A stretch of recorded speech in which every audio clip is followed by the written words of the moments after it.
जय जोहार। स्वागत है आपमन के खबर 36 में। मैं हूं आपमन के संग में गंगोत्री। तो चला खबर मन ला देखबो विस्तार ले।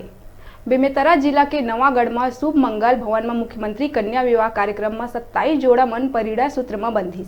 मुख्यमंत्री भूपेश बघेल और महिला बाल विकास मंत्री अनिला भेड़िया ऑनलाइन आशीर्वाद दिस। उन्हें संसदीय सचिव गुरुदयाल सिंह बंजारे कार्यक्रम स्थल पहुंच के वर वधु मन ला नव जीवन में प्रवेश बर आशीर्वाद और संगे संग उपहार घलो दिहिस। कार्यक्रम में अव्यवस्था के आलम घलो देखे बर मिलिस, जिह कोरोना नियम ला ताक में रख के कार्यक्रम के आयोजन करिस।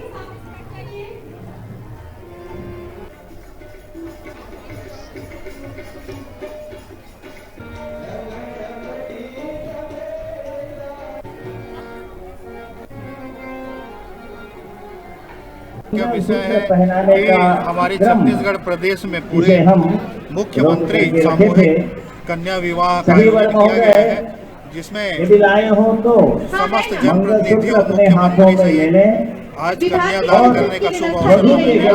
मैं समस्त जोड़ों को उनके वैवाहिक जीवन के लिए